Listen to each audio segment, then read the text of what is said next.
Bismillahirrahmanirrahim. Assalamualaikum warahmatullahi wabarakatuh. Alhamdulillahilladzi bi ni'matihi tatimmu shalihat. Wassalatu wassalamu ala asyrafil anbiya'i wal mursalin wa ala alihi wa ashabihi ajma'in. Allahumma anfa'na bima 'allamtana wa 'allimna ma yanfa'una wa zidna 'ilman.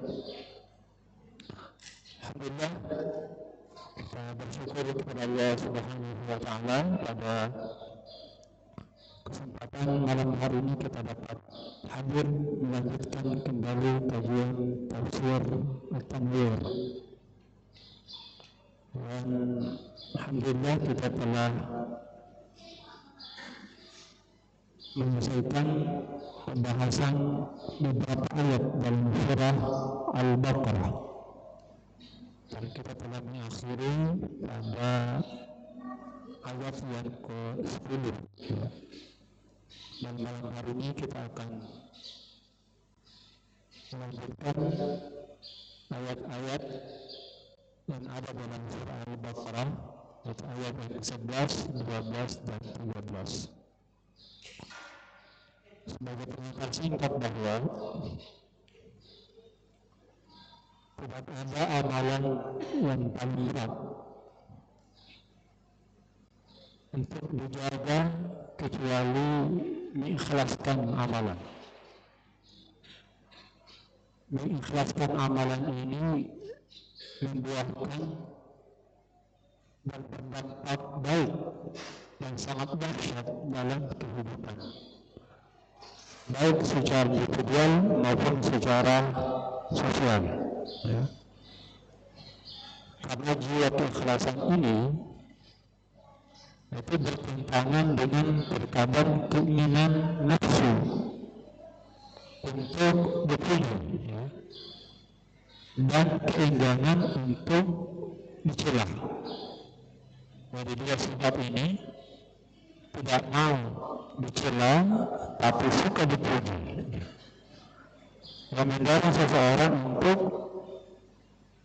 bekerja, melakukan sesuatu agar orang lain melihat dan mendengar, serta menghindarkan dari cacian. Ditambah lagi manusia ini suka dengan materi, wa'idhina mala hubban jamma. Nah, saat kita mampu menetralkan dan mengendalikan diri untuk tidak terbawa dengan sifat itu, maka mereka yang disebut dengan orang yang jujur.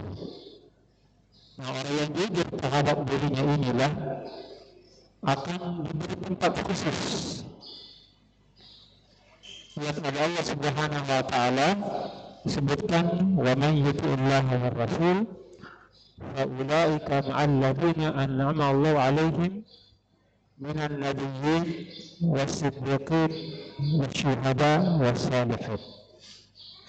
Nah, sifat jujur ini itu akan melahirkan sifat-sifat kebaikan dan akan menenteramkan. Sekaligus itulah yang nanti selalu melahirkan dan menarik simpati dan kepercayaan dari orang lain. Sifat jujur inilah yang akan mengurangi, bahkan menghilangkan konflik, ya. Bahkan keresahan diri itu dapat kita atasi. Yang sangat jauh berbeda, ya, kalau seseorang ingin menjaga, bahkan rela berdusta dengan menampakkan kebaikan dan menyembunyikan keburukan, memutarbalikkan fakta. Nah, sifat-sifat yang seperti inilah yang dikatakan oleh Allah Subhanahu wa taala sifat munafik, sifat kemunafikan. Kenapa Allah Subhanahu wa taala di ayat-ayat yang kita baca ini banyak mengangkat ayat-ayat yang menjelaskan sifat karakter kemunafikan. Karena dapat yang ditimbulkan bukan hanya untuk dirinya, apalagi juga untuk orang lain secara sosial. Ini sangat besar sekali. Nah, di antaranya sifat kemunafikan itu menghilangkan kepercayaan, trust. Dan ini nanti juga akan memicu konflik. Ya. Kenapa? Karena orang yang terbukti melakukan kemunafikan, kepercayaan orang lain terhadap dirinya itu akan berkurang. Apalagi kalau sudah 2 kali, ini yang nanti akan merusak hubungan interpersonal dan juga membuat orang lain sulit untuk membangun kepercayaan, sulit untuk bekerja sama, sulit untuk membangun kekuatan sosial, kekuatan masyarakat. Padahal salah satu bahkan tujuan utama gerakan dakwah kita adalah agar terwujud masyarakat Islam yang sebenar-benarnya. Dan yang dapat merusak tatanan kehidupan sosial kemasyarakatan itu harus kemunafikan itu, sifat kemunafikan. Maka selain itu merusak tatanan kehidupan masyarakat, dampak terhadap diri kita ini juga sangat bahaya. Tidak menenteramkan, tidak menenangkan jiwa. Tapi sebaliknya kalau jujur, maka itulah yang menenangkan, menenteramkan. Innal kadhiba riba. Dusta itu membuat kita ragu. Tapi kalau sidq tidak bisa memberikan ketenangan. Maka surga dunia kita peroleh dengan kejujuran itu, dan neraka dunia kita akan memperolehnya wal'adzubillah dengan sifat kemunafikan. Karena tidak tenang dalam kehidupannya. Oleh karena itu Allah Subhanahu wa Ta'ala di ayat termasuk di ayat yang ke-11 ini menyebutkan sifat-sifat kemunafikan itu yang berdampak buruk terhadap diri dan masyarakat. A'udzubillahi minasyaitonir rajim. Wa idza qila lahum la tufsidu fil ardi qalu innama nahnu muslihun. Wa idza qila lahum, ya, di antara sifat kemunafikan itu, dan jika dikatakan kepada mereka la tufsidu fil ardi, janganlah kamu melakukan kerusakan di muka bumi. Qalu, mereka menyatakan innama nahnu muslihun, kami ini hanya saja tidak melakukan kecuali untuk melakukan perbaikan. Sesungguhnya kami orang-orang yang mengadakan perbaikan. Ala innahum humul mufsidun walakin la yash'urun. Tapi justru Allah Subhanahu wa Ta'ala mengatakan tidak. Sesungguhnya mereka itulah orang-orang yang melakukan kerusakan, walakin la yash'uruna, mereka tidak menyadari. Wa idza qila lahum, ya, dan jika dikatakan kepada mereka aminu, berimanlah, kama amanan nasu, sebagaimana manusia itu beriman. Qalu, mereka mengatakan anu'minu, apakah kami beriman kama amana sufaha, sebagaimana orang-orang bodoh itu beriman. Ala innahum humus sufaha, ketahuilah sesungguhnya mereka itulah orang-orang yang bodoh. Walakin la ya'lamun, mereka itu tidak mengetahui. Wa idza laqul ladzina amanu, dan jika mereka bertemu dengan orang-orang beriman, qalu, mereka mengatakan amanna, kami beriman. Wa idza khalu ila syayatinihim, dan jika mereka berpaling kembali kepada setan-setan mereka. Qalu, mereka mengatakan, inna ma'akum, sesungguhnya kami bersama dengan kalian. Innama nahnu mustahzi'un, kami hanya mengolok-olokkan. Nah, ini kita coba 3 ayat merupakan penjelasan Allah terhadap sifat-sifat kemunafikan yang dapat menimbulkan dampak buruk terhadap diri maupun orang lain ataukah sosial kemasyarakatan. Kita lihat dulu di ayat yang ke-11. Ya, saya tuliskan.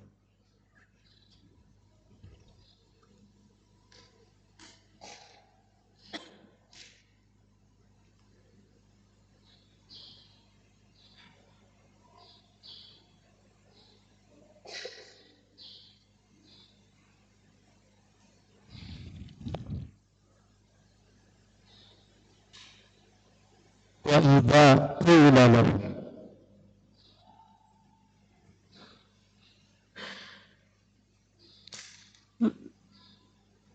la tufsidu fil ardi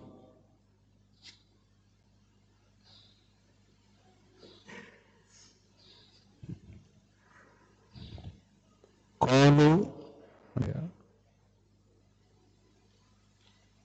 innama nahnu muslimun. Ya, wa idza qila, dan jika qila dikatakan, tadi namanya fi'il madhi majhul. Kalau qala berkata, qila dikatakan. Lahum kepada mereka, ya.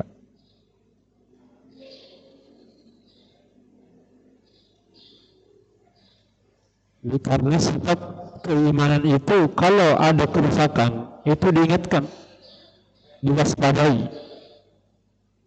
Tampaknya kerusakan harus diwaspadai. Dengan cara apa? Menasihati orang-orang melakukan kerusakan itu. La tufsidu, jangan. La, jangan. Tufsidu, kalian melakukan kerusakan.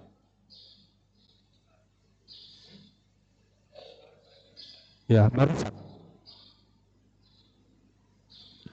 Ingat, dalam ayat ini kalimat jangan merusak, jangan melakukan kerusakan. Dalam kaidah bahasa Arab atau kaidah tafsir, ini masuk kategori kata kerja yang membutuhkan objek, namanya fi'il muta'addi. Kalau yang tidak membutuhkan objek, fi'il lazim.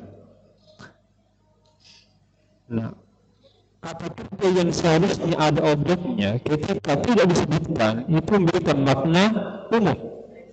Nah, itu dalam kaidah tafsir. Sesuatu yang seharusnya disebutkan tapi dibuang, tidak disebutkan, memberikan makna untuk apa? Memberikan keumuman. Dasarnya jangan merusak. Merusak apa? Tidak disebutkan. Apapun bentuk kerusakannya itu, itu maknanya. Jadi kalau tidak disebutkan objek penderitanya memberikan makna, apapun bentuk kerusakan itu, maka itu dilarang untuk dilakukan. Sekecil apapun itu, yang namanya kerusakan tidak boleh dilakukan. Nah, ini perlu dicatat, ya. Salah satu kaidah tafsir, kalau Allah tidak menyebutkan sesuatu yang seharusnya disebutkan, maka itu memberikan makna keumuman. Memberikan makna keumuman bahwa kita tidak boleh melakukan apapun bentuknya. Apakah itu berbuat maksiat, berbuat dosa, kemaksiatan itu lawannya daripada takwa. Meninggalkan perintah Allah dan melanggar larangannya, ya. Apakah itu sifatnya yang tampak, yang ada di dalam hati, yang ada di hadapan kita ini yang zahir, itu tidak boleh. Fil ardi, di bumi. Ya. Wa idza qila lahum la tufsidu fil ardi, ya. Ketika diberi nasihat, apa jawaban mereka? Qalu innama, mereka menyatakan, mereka berkata, innama nahnu, kami hanya, ya, muslihun, melakukan perbaikan.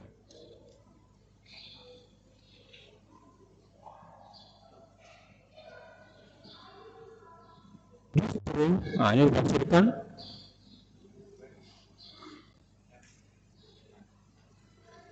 kalian itu yang merusak. Jadi orang munafik ketika ditanya jangan melakukan kerusakan, ya, menganggap dirinya melakukan perbuatan yang baik, bahkan membalikkan fakta. Justru kamu yang menasihati ini yang melakukan keburukan, yang melakukan kerusakan. Jadi orang beriman menuntut, mengarahkan, menasihati orang-orang munafik, mereka mengklaim bahwa, ya, perilaku orang beriman itu, mereka itu yang menyatakan melakukan keburukan, melakukan pengurusan. Kami ini, ya, kami ini justru yang melakukan perbaikan. Ini bahayanya. Pertama, tidak mengakui apa yang menjadi kerusakan yang ia lakukan. Kemudian kedua, justru berbalik, menyatakan orang yang memberikan nasihat untuk berbuat baik itu justru mereka yang dianggap berbuat kerusakan. Jadi namanya jahlul murakkab.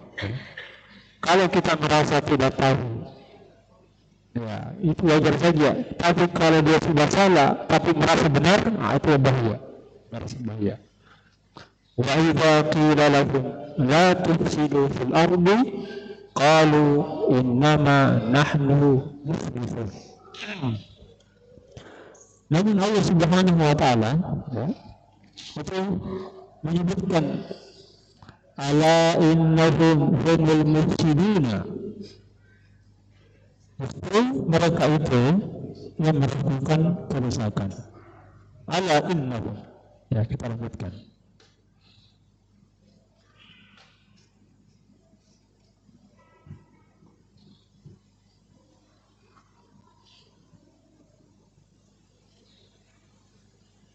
Walakin,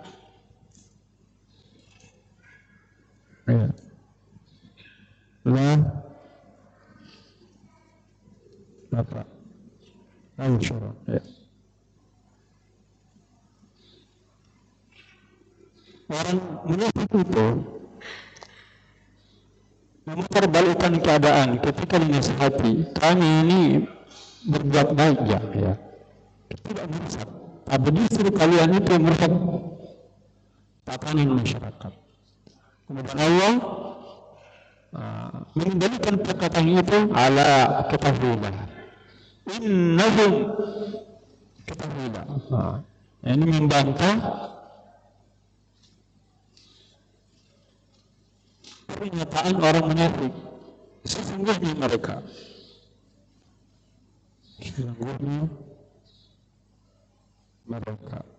itu al-mufsidun, orang-orang yang merusak.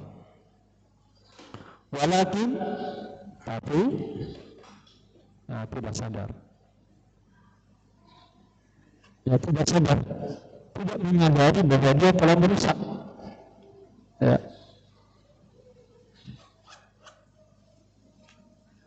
Dia melakukan pengobatan hutang, ya, buat banjir, zahar fasad fil barri wal bahri bima kasabat aydin nas. Tapi tidak sadar bahwa itu merusak.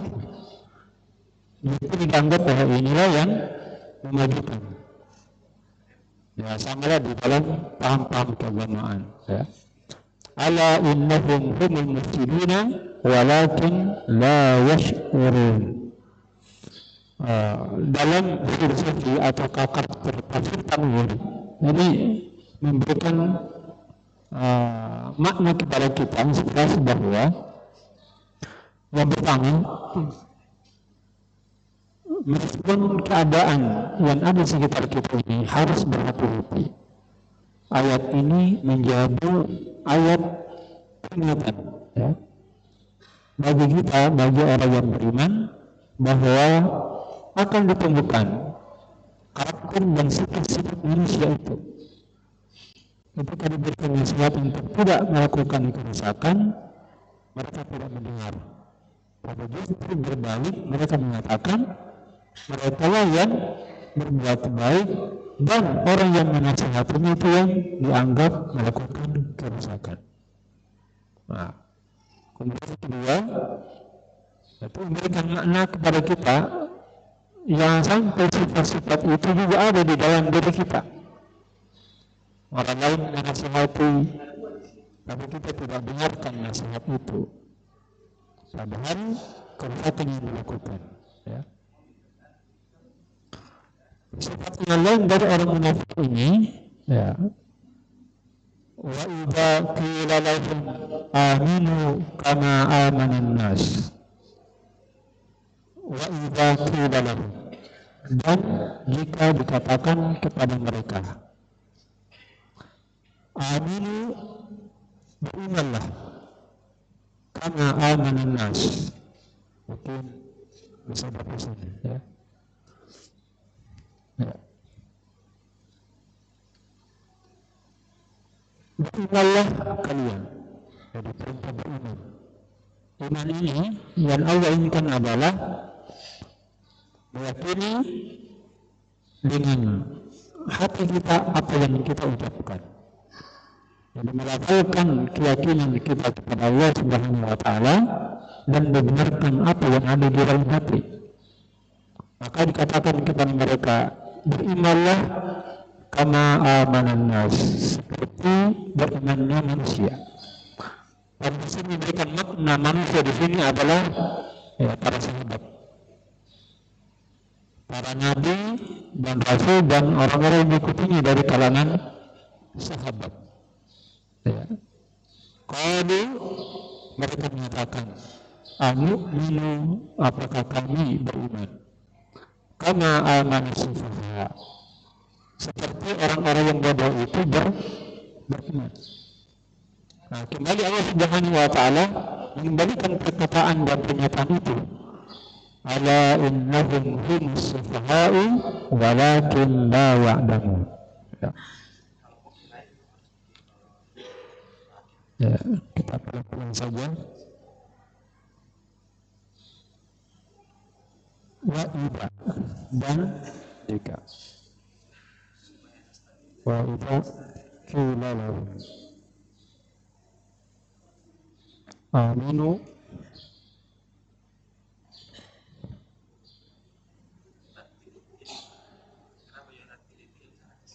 qalu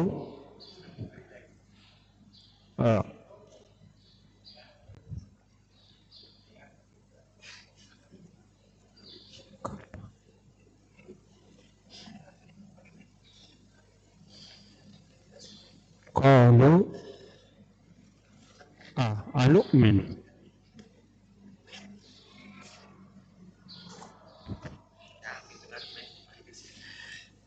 amanas sufaha,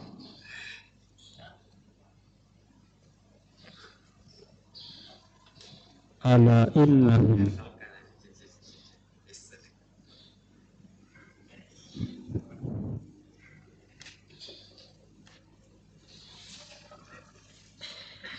walakin la ya'lamun.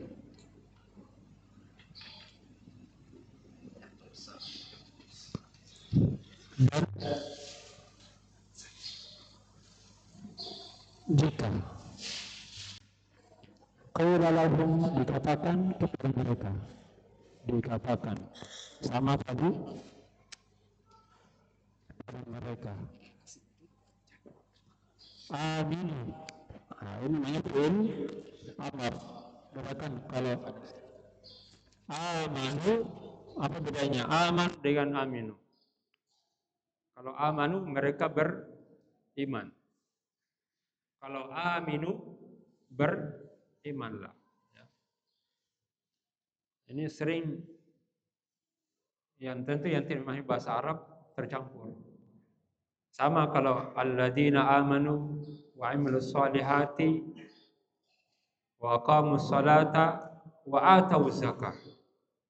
Biasa dibaca wa atuz zakah. Kalau atuz zakah, keluarkanlah zakat. Wa atawuz zakah, mereka telah mengeluarkan zakat. Nah, di sini wa idza qila lahum aminu, nah, perintah berimanlah. Ya. Kalau amanu mereka beriman. Kama, ya, sebagaimana amanan nasu telah beriman manusia itu. Ya. Maksudnya kaum muslimin dari kalangan sahabat. Apa respon nasihat orang beriman kepada orang munafik ketika memberikan nasihat? Nah, langsung merespon dengan spontan yang mengatakan, mereka langsung mengatakan, anu'minu, apakah kami beriman, melakukan keyakinan-keyakinan, kama amana sufaha, seperti cara berimannya orang-orang bodoh itu. Jadi sifat kemunafikan itu merendahkan orang lain. Sifat orang yang munafik selalu menganggap dirinya yang benar, padahal betul-betul dia salah. Dan bahayanya lagi, orang yang melakukan kebaikan justru yang dianggap sebagai pelaku kejahatan. Justru dianggap orang yang bodoh. Apa arti orang bodoh? Kebodohan itu adalah orang yang tidak tahu kemudaratan yang akan menimpanya. Itu orang bodoh. Dan merasa diri benar dan aman terhadap kemudaratan itu dan bahaya itu. Nah, itu namanya al-jahlul murakkab. Tidak menyadari diri bahwa perbuatannya itu berbahaya, tidak sadar. Tapi justru berbalik, meyakini bahwa apa yang dilakukan itu justru memberikan kemanfaatan terhadap dirinya. Mencuri, nah, dianggap ya, merampok, berdusta, menyembunyikan kebenaran, korupsi, ya, misalnya. Semuanya dianggap bahwa itu sesuatu yang tidak memberikan mudarat terhadap dirinya. Tidak sholat, dianggap tidak apa-apa jika kalau kita tidak sholat. Mencuri, tidak ada pengaruhnya dalam kehidupan. Ya.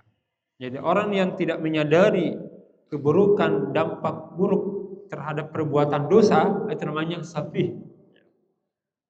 Adalah safihun, orang yang bodoh. Apa lawannya orang yang bodoh itu? Ya, orang yang cerdas. Orang yang paham. Orang yang cerdas adalah orang yang sadar bahwa perbuatan buruk apapun yang ia lakukan itu pasti akan memberikan dampak buruk. Sehingga itulah yang akan mendorong dirinya untuk selalu hidup secara alami. Hidup secara ikhlas. Berbuat dengan jujur, tidak banyak neko-neko kiri kanan. Tidak memaksakan diri melakukan sesuatu yang bukan sifat dan karakternya.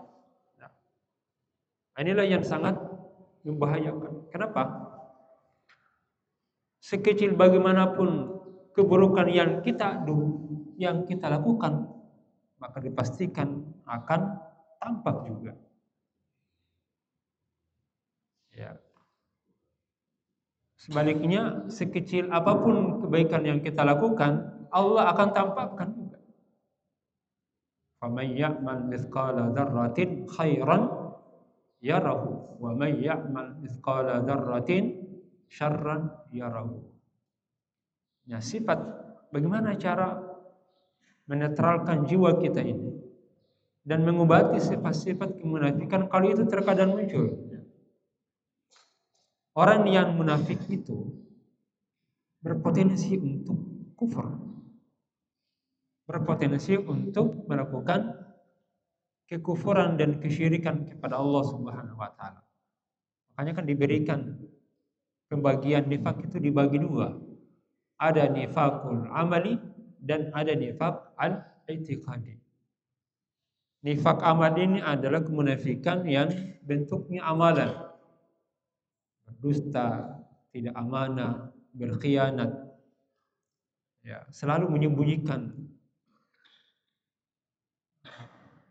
keadaan dan kondisi real dengan menampakkan yang bukan aslinya, bukan realita. Inilah yang terkadang stres, menjadikan dia tidak tenang, hidupnya selalu dikejar-kejar dan terkadang ya, memaksakan diri. Ya. Nah, kenapa? Karena keyakinannya lemah.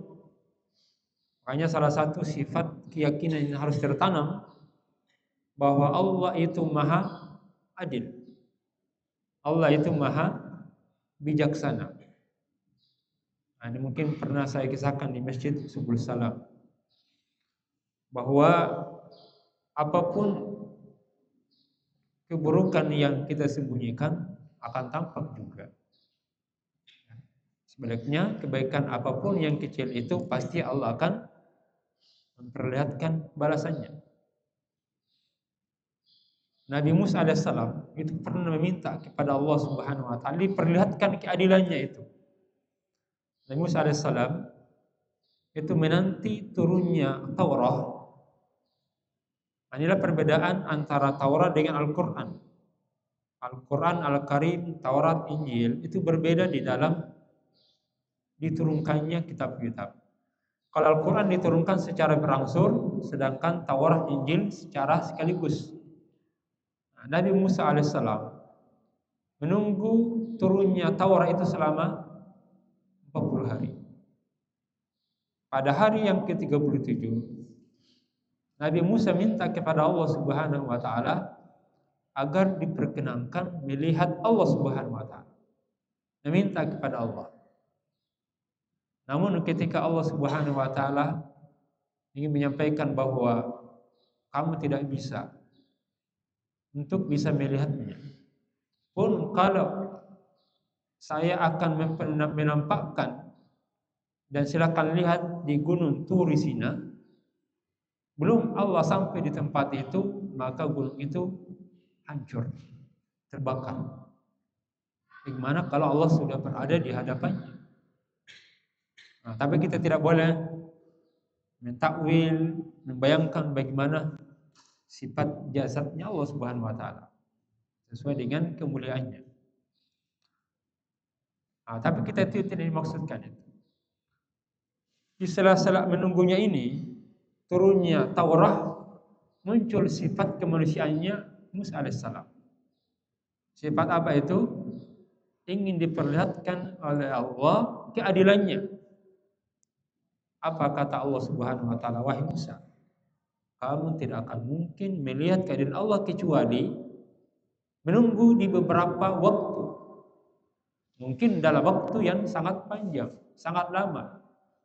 Tapi kalau Anda ingin mau melihat secara langsung, kamu tidak akan bisa melihat keadilan Allah Subhanahu wa taala. Maka Nabi Musa menyatakan, insya Allah saya akan bersabar. Maka Allah Subhanahu wa taala memerintahkan kepada Musa, silakan datang ke padang Sahara, padang pasir. Di sana ada mata air, ada sumur. Dan amati, perhatikan kondisi di sekitarnya. Maka Nabi Musa pun menunggu. Tiba-tiba datanglah seseorang yang menunggang kuda untuk berwudu, untuk bersuci karena mau melaksanakan sholat. Ya, pada zaman Nabi Musa sudah ada juga tata cara sholatnya, hanya saja kita tidak tahu bagaimana mereka sholat. Yang jelas mereka sholat. Saat orang itu bersuci menggunakan air, tiba-tiba uang yang di bawahnya itu terjatuh dan jumlahnya tidak sedikit. Maka orang ini pun berlalu dan datanglah anak kecil yang belum balik, ya umur 9 tahun, ya 10 tahun, dan melihat uang yang terjatuh tadi dalam kantongan itu. Maka anak yang belum balik ini, otomatis kalau belum balik ya belum dapat dosa, kan? Diambil harta itu, dibawa pergi. Nah, orang yang menunggang kuda tadi, yang merasa dan merasakan, baru sadar bahwa uangnya terjatuh, kembali ingin mencari. Nah, ternyata ketika kembali ke mata air itu, hanya ditemukan seorang buta. Yang saat itu dia datang, kakek tua yang tidak melihat, yang buta. Berarti datanglah si pemilik harta yang terjatuh hartanya dan menemukan bukan anak kecil yang ditemukan, tapi kakek tua yang buta. Maka dia langsung menyatakan, wahai kakek tua buta, Anda yang mengambil harta saya. Kenapa? Karena tidak ada orang kecuali Anda di sini. Berarti Anda mengambil harta itu. Apa kata kakek tua sang buta tadi? Bagaimana mungkin saya bisa mengambil harta Anda kalau saya tidak bisa melihat apa-apa? Karena tidak mengaku dan tidak mau mengaku bahwa dia mengambil, maka orang ini pun dibunuh. Siapa yang membunuhnya? Nah, tadi pemilik harta. Kira-kira kalau kita melihat siapa yang jujur, siapa yang salah, dan siapa yang benar. Nah, tentu kalau kita menjawab, ya si anak kecil itu. Gara-gara anak kecil itu mengambil harta yang terjatuh, maka terjadilah peristiwa pembunuhan. Orang tua kakek tadi yang datang, walaupun dia tidak mengambil, tapi karena dia yang ada di tempat itu, maka dialah yang dituduh untuk mengambilnya, maka dibunuh. Nah, ternyata datanglah malaikat yang diutus oleh Allah Subhanahu wa taala menjelaskan bahwa pandangan dan jawaban pendapat Nabi Musa itu salah. Yang benar, ya si anak kecil itu.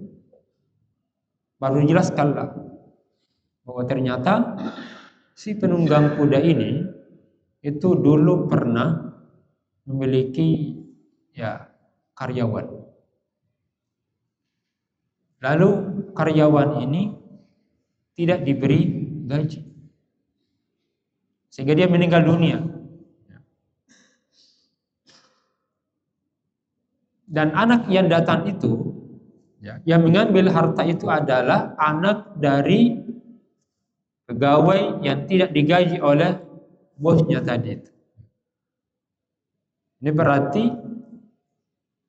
si anak ini adalah ahli waris dari orang yang dibunuh tadi. Satu sisi dia belum balik, di sisi ini adalah haknya yang tersimpan.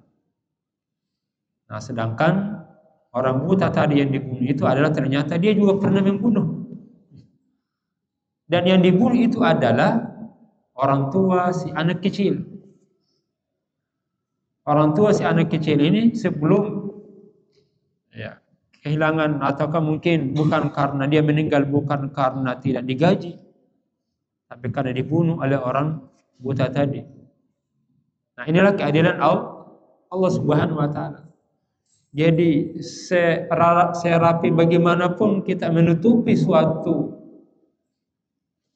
skenario, istilahnya suatu realita, Allah akan tampakkan. Sama dengan kemunafikan. Sebagaimanapun, sekecil bagaimanapun yang kita sembunyikan itu, yang ada di dalam hati, pasti Allah akan tampakkan kebenaran dan keadilan itu. maka rugi besar. Tidak ada gunanya kita bersandiwara di dalam kehidupan ini. Maka kenapa Allah Subhanahu wa taala menekankan tentang iman? Sifat yang paling mendasar dalam kehidupannya adalah keimanan dan keikhlasan itu. Karena dengan keimanan dan keikhlasan itulah yang punya kekuatan untuk menahan dirinya untuk tidak berdusta, untuk tidak menampakkan yang baik-baik. Karena biasanya kemunafikan menyembunyikan apa yang tidak sebenarnya untuk apa? Mengambil kemanfaatan dari kelompok-kelompok orang tertentu. Dan itulah nilai kesyirikannya. Ingin mendapatkan kemanfaatan, kemaslahatan dari orang dengan cara menampakkan apa yang tidak sebenarnya. Ya. Itulah yang saya katakan tadi, bahwa kemunafikan ini berpotensi untuk mengkufurkan dirinya sendiri. Karena menganggap bahwa yang memberikan kemaslahatan dan kemanfaatan itu adalah bukan Allah, tetapi orang-orang yang berada sekitarnya yang dianggap punya kekuatan, punya kekuasaan, punya power. Sehingga perilaku mereka, wa idza laqul ladzina amanu, dan jika mereka bertemu dengan orang-orang beriman. Jadi orang-orang munafik itu yang menyembunyikan kekufurannya, menampakkan keimanannya. Kalau berkumpul bersama orang muslim, apa kata mereka? Qalu amanna, kami juga ini juga muslim. Kami juga ini adalah orang-orang beriman. Mengklaim diri dan mengaku diri sebagai orang mukmin, otomatis dia akan mendapatkan hak dari keimanan itu. Di antaranya adalah ghanimah. Ketika dalam peperangan kaum muslimin mendapatkan ghanimah, ketika seorang menyatakan dirinya beriman, otomatis dia akan mendapatkannya. Diberi kepercayaan, diberikan amanah, diberikan haknya. Untuk apa? Untuk menambah dan memperoleh kemanfaatan yang ada di kalangan orang beriman. Tetapi wa idza khalau ila syayatinihim, tapi jika mereka kembali kepada syaitan-syaitan mereka. Siapa yang dimaksud dengan syaitan-syaitan mereka? Kebanyakan para mufassirin menjelaskan makna syaitan-syaitan itu adalah pembesar orang-orang munafik, orang-orang kafir. Jadi ketika berhadapan dengan orang beriman, kami beriman kepada Allah sama jadi. Tapi ketika mereka berpaling dan kembali kepada tuannya, kembali kepada bosnya, pembesar-pembesar orang kafir, mereka menyatakan, inna ma'akum, saya berada pada golongan kalian. Kami pun berada pada posisi mereka, inna ma nahnu mustahzi'un, kami hanya mengolok-olokkan. Orang-orang beriman itu ya dianggap bodoh, mudah dikelabui. Nah, itulah sifat kemunafikan. Di mana ada kepentingan, di mana ada kemanfaatan, mereka berada pada posisi itu. Ketika membahayakan dirinya, dia bersembunyi, berpaling dari tempat itu dan mengambil posisi aman. Inilah sifat kemunafikan. Bagaimana mengambil faidah dan hikmah dari satu atau kedua ayat ini? Ya, janganlah menyiksa hati dan diri kita dengan menampakkan sesuatu yang tidak alami dalam diri kita, dengan bersifat dusta dalam bersifat, dalam bersikap dan berkeyakinan. Karena justru ini sebenarnya yang membuat kita tidak aman, tidak damai dan tidak bahagia. Penyakit yang paling dikhawatirkan oleh para sahabat. Tidak ada penyakit yang paling dikhawatirkan oleh para sahabat kecuali penyakit kemunafikan. Karena membuat seseorang tidak tenang, tidak bahagia, harta begitu banyak, jabatan mungkin begitu tinggi. Tapi kalau sifat-sifat menghindarkan dan menjaga berada pada posisi zona aman, sehingga rela menjual kejujurannya itu, nah inilah yang membuat dirinya hina di hadapan Allah Subhanahu wa taala. Nah, sisi lain dampak buruk terhadap sifat-sifat ini sangat besar. Satu kali orang tidak menemukan kita ini ketidakbenaran terhadap ucapan, terhadap sikap, maka cukup menjadi catatan sejarah yang sulit untuk dilupakan. Karena manusia ini walaupun dia pelupa, sulit melupakan. Apalagi yang terkait dengan kesalahan-kesalahan, itu sulit. Mudah melupakan kebaikan, tapi sulit melupakan keburukan orang lain. Makanya ada seorang sahabat, seorang tabi'in namanya Ibnu Sirin. Satu keburukan yang dilakukan kepada manusia ketimbang 1000 keburukan kepada Allah itu masih ringan. Jadi berbuat maksiat kepada Allah tentu bukan syirik ya. Nah, terkait dengan hubungan kita dengan Allah itu masih ringan ketimbang melakukan dosa yang terkait dengan dosa sosial. Apakah berdusta atau berkhianat atau menzalimi, karena dengan satu jenis dosa dan maksiat itu sulit dilupakan. Mungkin dia akan maafkan, tapi sulit untuk dilupakan. Nah, bahkan nanti di akhirat mereka tidak lupakan itu, akan menuntut. Mungkin dia maafkan, tapi di belakangan akan menuntut, sehingga tidak sedikit dari manusia itu bangkrut. Kenapa? Karena dosa-dosa sosial. Saya kira cukup kajian kita tafsir At-Tanwir pada kesempatan kali ini.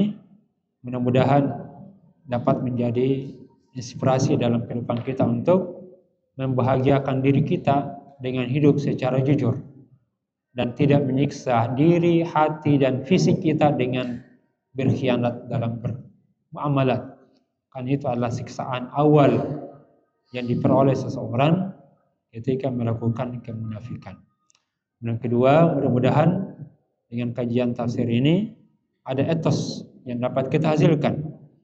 Etos ibadah, etos tazkiyatun nafs, untuk menjaga diri dengan cara melawan nafsu yang terkadang mendorong kita untuk mencari kemanfaatan yang bukan hak kita. Nasrun minallahi wa fathun qarib wa basyiril mu'minin. Assalamualaikum warahmatullahi wabarakatuh.